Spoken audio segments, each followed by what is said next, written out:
Please everybody, there's going to be a section that watch this that are awake, but please everybody, can you wake up? Look, right of an astronaut in space, high altitude balloon. There is no difference, and in fact, look how flat this is.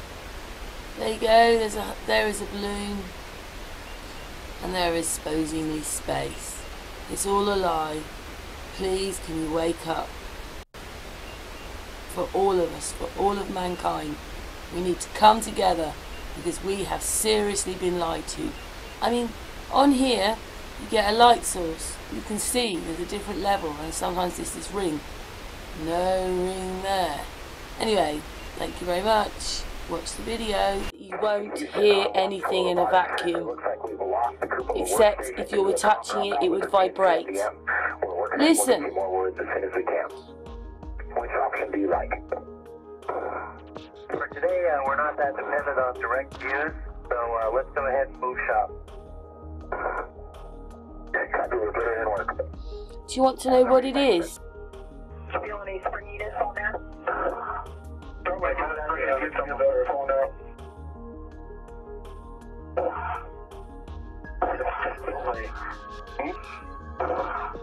There it goes.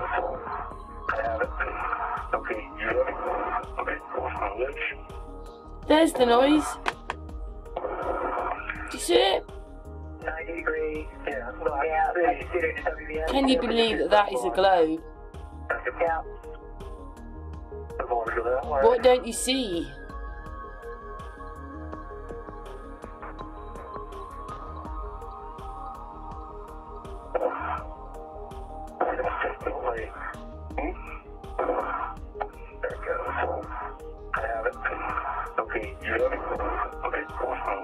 They're not in a vacuum then, are they? They're in water.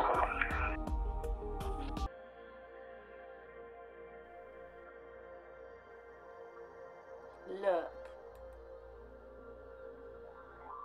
There it is. Now it's gone. There it is.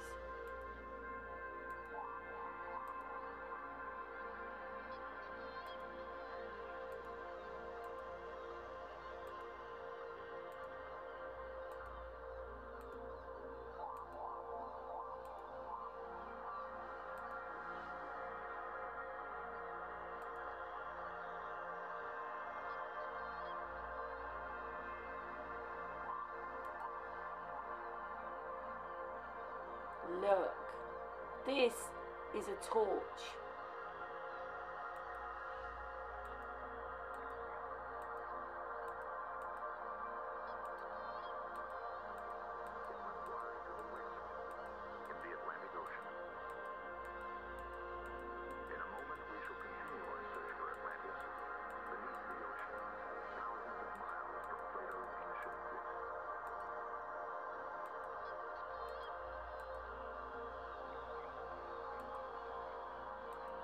Geography of the Earth is not constant. There's that thing again. Covered by ocean. What is now seabed was once mountain and forest. The Atlantic Ocean that now separates the Americas from Europe and Africa is so familiar. It's hard to imagine a time when it was not always there. But once a great landmass stretched over what is now the Atlantic Ocean. Do you see it? The Mediterranean and the Caribbean. Beneath the surface of both of those seas are the broken remains of ancient cities. They may represent the eastern and western ports of Atlantis. The search for the eastern border of Atlantis beyond Gibraltar in the Spanish city of Cadiz. I don't see any cat. Because what's those things? Can you remember coming out here, make sure our tailors are all... I don't see any cat. Met Spanish diver Francisco Salazar Casero.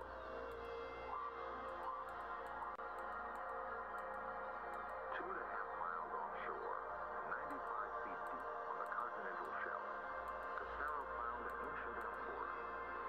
It had lain What's coming out of you? Make sure our antennas are all.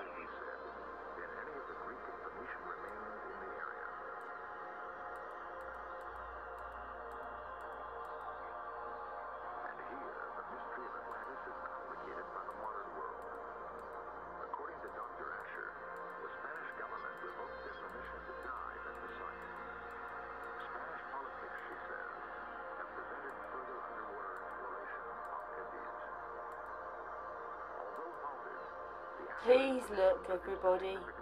Please.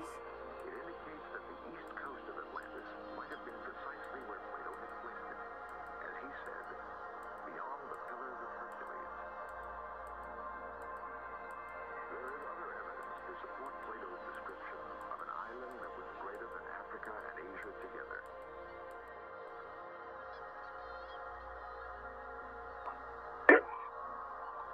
And from here, and two numbers.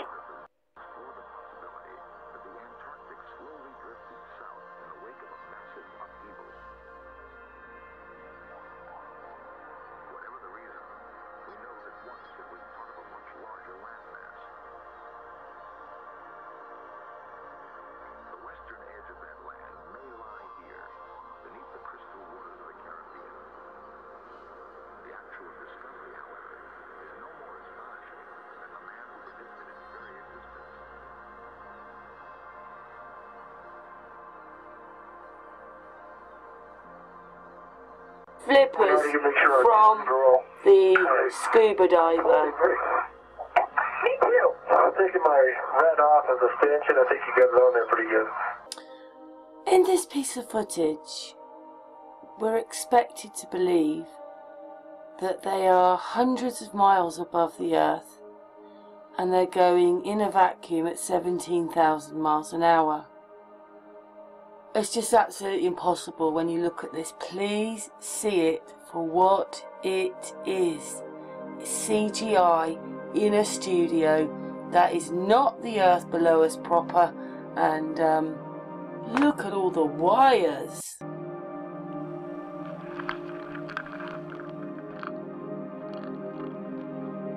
On the outside.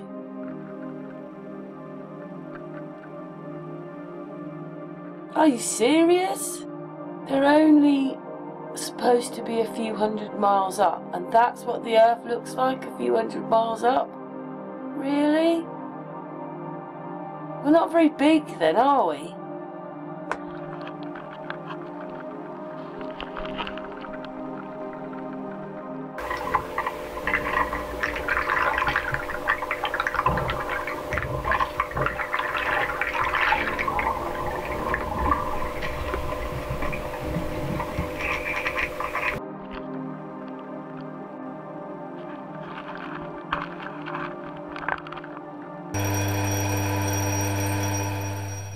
This is a bell in a vacuum, and the vacuum is turned on now. You don't hear noise in a vacuum.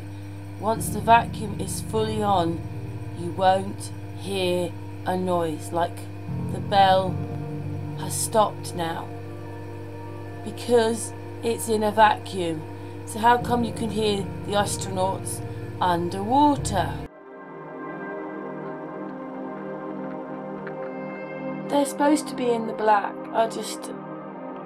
There's no sun on them here. It should be absolutely pitch black. They're in the black.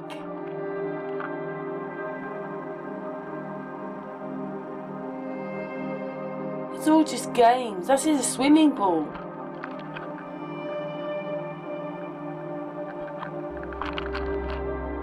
What don't you see?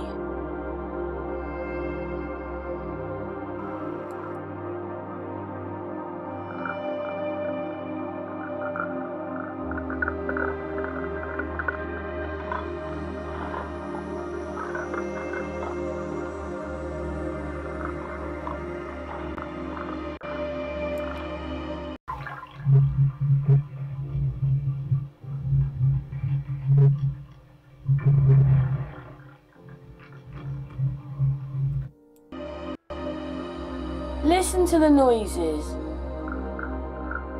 This is what things sound like in water.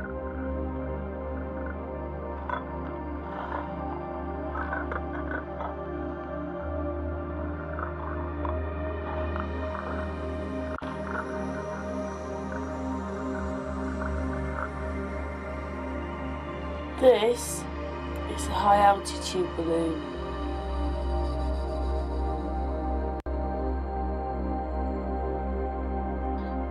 What's the difference? Oh yeah, the difference is it's flat.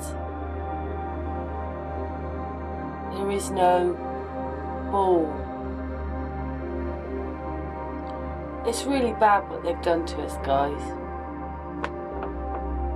Made you believe you live on a ball when it's so obvious to see. It's flat.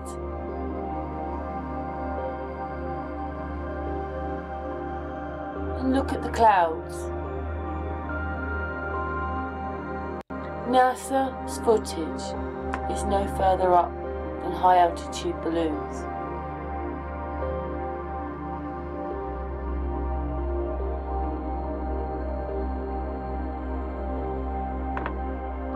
Listen to that noise.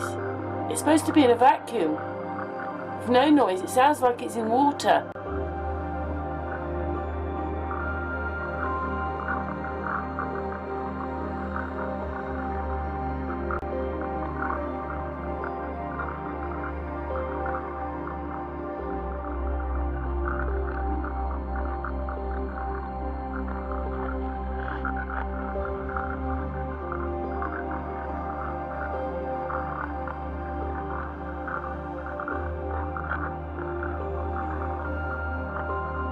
Maybe they were blowing a bubble through a straw.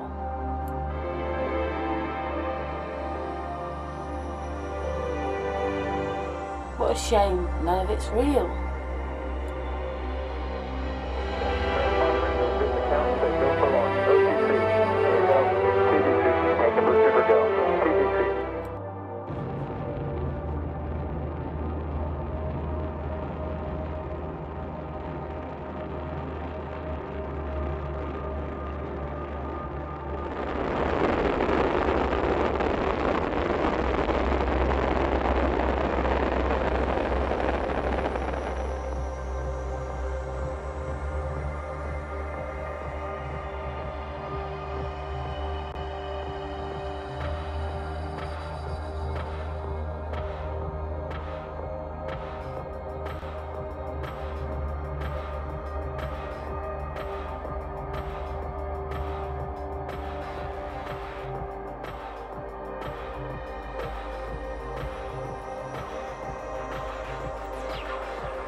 They're going 17,000 miles an hour.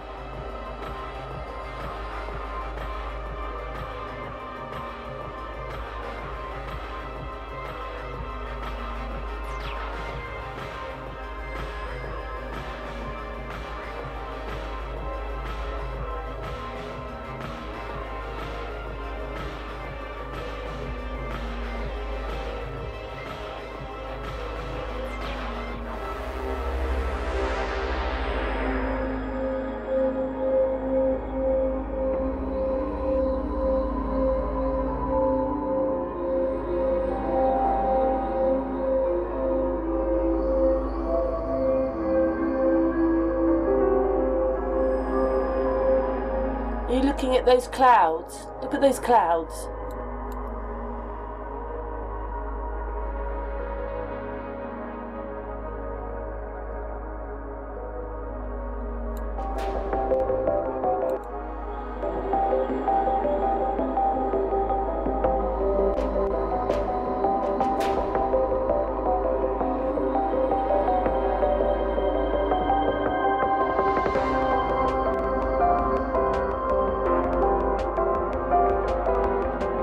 I don't think anything is ever real, is it? It's all CGI. There you go, look. Look at the clouds.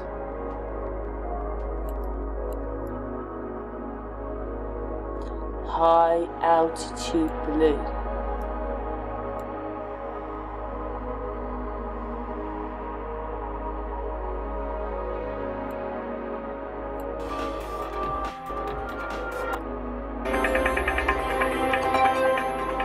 Got us believing that this is hundreds and hundreds of miles up. You see those clouds?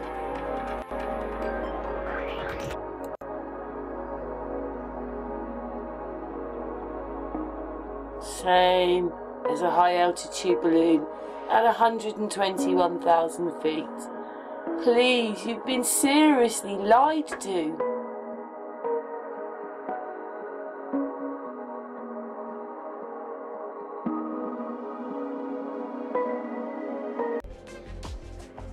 That's one small step for man, one giant leap for mankind. Apollo 12's lunar lander touched down on November the 19th, 1969. It was only 4 months since Neil Armstrong and Buzz Aldrin made history by setting the first human feet on the surface of the moon. Apollo 11 was a huge media event, broadcast live around the world and watched by nearly 600 million people. The Apollo 12 mission was followed by comparatively few people. There was no live transmission, so the public had to rely on official photographs taken by astronauts Charles Conrad Jr. and Alan Bean. Among the many photos of Bean and Conrad on the moon, observers noticed something odd about this particular picture. Reflected in the visor is a mysterious object, apparently floating in the air. To this day, no one has been able to explain what it is. At first, it was thought the object reflected in the visor was just one part of the large equipment the astronauts brought with them to the moon.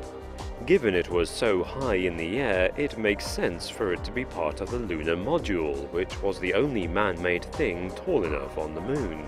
But when we look at pictures of the lunar module, there is no sign of an armature or antenna reaching out that high. Furthermore, the module can be seen in the background of the photo. So what is the reflected object? Could it be a UFO? If it were, conspiracy theorists have chosen not to add this photo to the list of evidence towards a NASA cover-up of UFO sightings. In fact, there is surprisingly little evidence connecting Apollo missions to UFOs. There is a controversial transcript of a transmission from Armstrong and Aldrin on Apollo 11 in which they describe seeing a UFO outside their craft, but there is little else besides. Even Edgar Mitchell, the sixth man to walk on the moon and a fervent believer in alien UFOs, said in 2014 that he had never seen a UFO. If the conspiracy community at large and leading campaigners for UFO disclosure do not believe the mysterious object was a UFO, then it must be something else. If you look closely at the photo, you can see the object has a cuboidal body with 3 blade-like parts protruding from it. This closely resembles a Fresnel light with barn doors attached, commonly used in TV studios. Furthermore, in other images it is clear that shadows are not cast at the same angle, despite there being only one light source on the moon, the sun. It is odd that even in deep shadow, the astronauts are clearly visible. More photographic evidence from the Apollo 15 mission shows the same background in 2 different photos. According to NASA, these pictures were taken several kilometers apart. And in this famous image from the Apollo 11 mission, this rock appears to be a prop, marked with the letter C. Given all these discrepancies, it seems more likely that there is a backdrop in the footage and photographs of the moon landings. The astronauts were pictured on a black and white set with Fresnel lights to counteract the overpowering strength of the key light, that is, a large spotlight standing in for the sun. The mountains on the horizon aren't really kilometers away, it's a trick of perspective. Rather conveniently, Alan Bean accidentally pointed his camera at the sun when they first landed, so there was no live broadcast or recorded footage of his time on the moon. Photos like this were the only proof of his trip, and this reflection seems to prove it didn't really happen. The possibility of the moon landings being a hoax was first raised by Bill Kaysing in 1976. Kaysing identified yet more photographic oddities. For instance, there is clearly no blast crater under the lunar module in photos from any of the missions. There is also a complete absence of stars in all the photos, and there are waves in the flags, despite there being no wind on the moon. However, science and NASA disagree with conspiracy theorists. NASA says the waves in the flags are just creases from the way they were stored on the long journey. The lack of blast craters is to be expected in a low-gravity environment like the Moon. The module's thrusters aren't very powerful because they don't need to be. It is akin to how the pavement doesn't crack when you jump up and down. Nevertheless, you can see some discoloration of the surface where the thruster scorched the rock.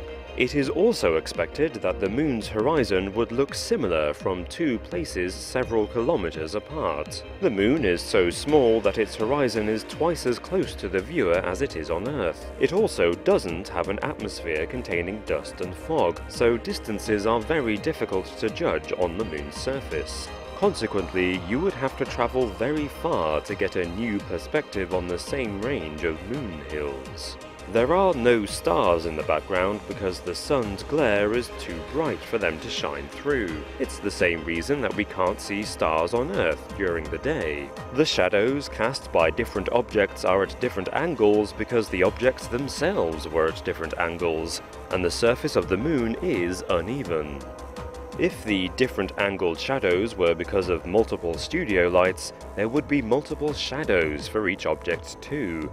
And the original photograph of the prop rock shows that there is no sea. Instead, NASA says that a hair or other particle got on the photo during the process of reproducing the picture for mass distribution.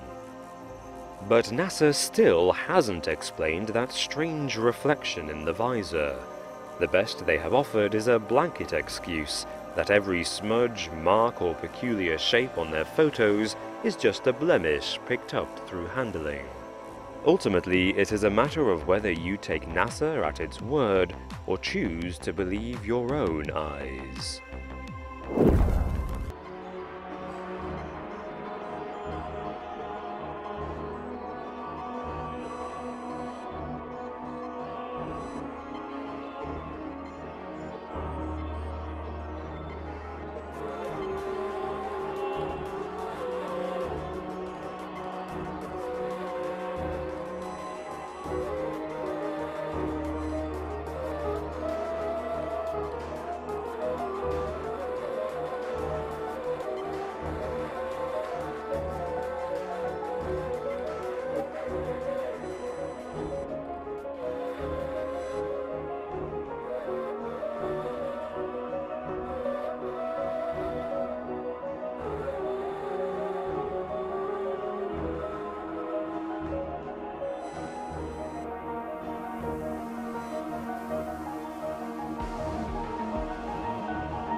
Digress for a second to discuss one of the main defenses that people make to show or argue that we had to have gone to the moon. And they often say that there would have been so many people involved in the conspiracy it would have been impossible to keep it quiet.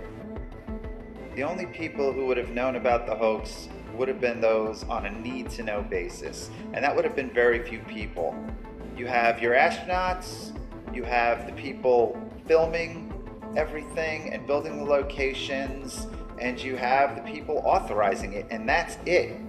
Everybody else would have been doing their one task in the line and sequence of events that they were responsible for. And this segues into another defense made by people who believe we went to the moon, and that is, why didn't NASA have them do things over after they made mistakes? And the reason for that is that this was live, and not everybody was in on it. And those hundreds of people you see at Mission Control, they're not in on it. You got the surgeons, they're monitoring the heart rate. You have the data guys, they're monitoring whatever is coming in on their feed. And everybody is looking at a live event, and all over the world people are monitoring a live event. So there were no do-overs.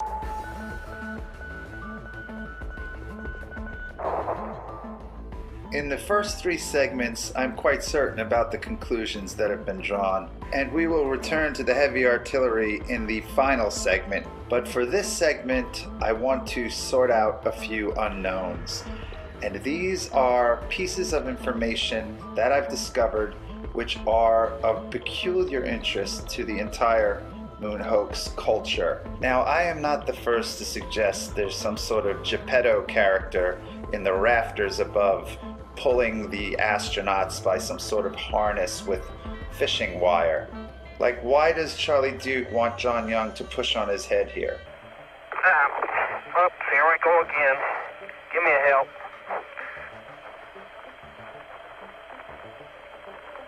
There you go. Okay, just push, start pushing on my head. Give me a hand. Okay, here we go. So he pushes down on his head and his feet seem to levitate backwards. Okay, I don't claim to have found the wires, but I do think I found the attachment to the wires. This is the OPS, oxygen purge system. The arrows are pointing at those little bars there. Those bars were originally designed to carry a bag on them, but the only mission they actually used the bag was Apollo 12. And here you can see the strap from the bag attaches to the top of the backpack on that bar. And even though they didn't use that bar for anything else on later missions, the bar remained part of the equipment. What is not part of the equipment and has never been spotted before, as far as my research has revealed, is that there are little tiny rings that hang out of that bar compartment. And I could only spot these in this one clip from Apollo 16 at Station 5. But in this clip you can see them quite clearly, and you can see them dangling, and you can see the shadow that they make. And there is no official explanation for those rings. And this in a mission that has been analyzed to the nines. No technical manual, no internet discussion, no mission report mentions these rings. And if there were wires carrying the astronauts around and making them do all these herky-jerky moments and jump up in the air 5 feet straight and lope around the so-called lunar surface, then the wires were attached to these little rings.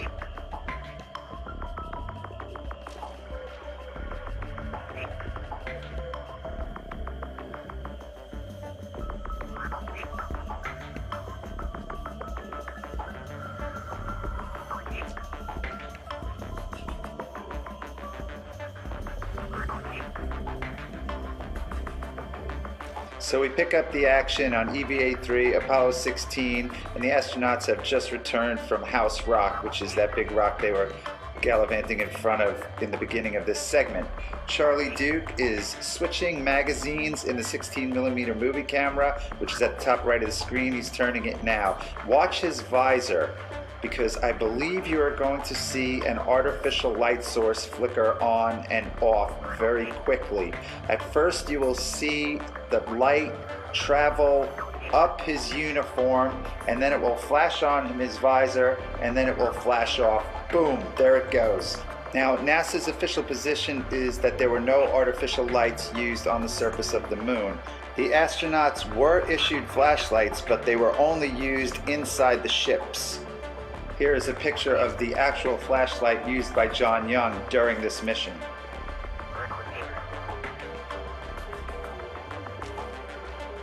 Watch the beam of light travel up the spacesuit.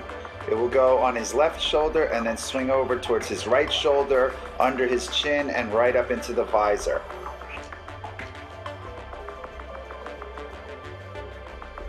There, you just saw it again, and now we're going to watch in slow motion. Just look to the right of the arrows, keep your eye below the visor, and watch the beam of light. There it is, and then into the visor. Boom. The light source is below the horizon. It's coming from underneath the shot, not above it. It's not the sun. It's an artificial light. The light flashes on beneath the rest of the scenery. In every other shot, you see the sun must be at the top of the visor. On the left, the light source is below the scenery, and on the right, it's at the top of the visor where it is in every other shot. You see, the vibration of my voice box makes the air vibrate between us. Then when the air vibrates your eardrum, you hear what I'm saying. But maybe you've seen a demonstration of a bell under a glass jar. With normal air inside the jar, you could hear the bell clearly. But when the vacuum pump drew the air out of the jar, there was nothing inside to carry the vibrations of the bell. Nothing until the air was let back into the jar. They can't see your photo numbers. And this is core tube number 2. Okay, just the fact you're almost driving without a hammer. But if you'll hand it to me, I'll get it in a second. I'm going to take a couple more shots of this before we get all in. I get the pictures. Alright? Driving in real easy here. The sounds in space, it's odd to have a hammer or a metal tool and bang it against something and hear absolutely nothing. You can, sound won't travel in the vacuum, so there you are outside and you could be hitting something, no sound at all. In space, since there's no atmosphere, there's no air, if you bang on something when you're doing your spacewalk, you will not be able to hear that. And this leads us to the dilemma of our final segment. All modern astronauts, such as Piers Sellers and Mike Massimino, claim to hear absolutely nothing when they're out on the International Space Station in the vacuum, banging away with metal tools and objects, whereas during the Apollo missions, all kinds of sounds have been recorded that should not be possible if they are on the moon in the vacuum of space. Okay, just the fact you're almost driving without a hammer. But if you'll hand it to me, I'll get it in a second. I'm going to take a couple more shots of this before we get all in. I get the pictures. Alright? Driving in real easy here. That does not sound like the spacesuit acting like a drum at all. It sounds like a metal hammer striking a metal object repeatedly with authority. Pictured is Alan Bean during Apollo 12 striking a metal core tube into the so-called lunar surface with a metal hammer. This is an interview with Apollo astronauts Alan Bean and Pete Conrad done by the Apollo Lunar Surface Journal. They are once again taking the position that the sound is coming through the hand and transmitting into the microphones in the helmet. Alan Bean says, "I would have said it wasn't possible," and Pete Conrad responds, "The other guy can't hear it." If the sound is coming through Alan Bean's microphone, then like his voice, it must be transmitted directly into the headset of Pete Conrad, so his statement makes no sense. Alan Bean's statement makes a lot of sense, since it would not have been possible in a vacuum. When Bean says, "I would have said it wasn't possible," he has science on his side, and he also has NASA on his side, at least up until August 19th, 2011. And this brings us to the most important graphic in the film. This is a web page that has been disappeared from the internet by NASA as of August 2011. It was at nasa.gov, running concurrently with the Apollo Lunar Surface Journal between 2009 and September 2011. However, this page, which was created for children, you can see the banner at the top, Lunar Science for Kids. This page directly contradicts the assertions made in the Apollo Lunar Surface Journal concerning the hammering sounds in Apollo 12, 15, and 17.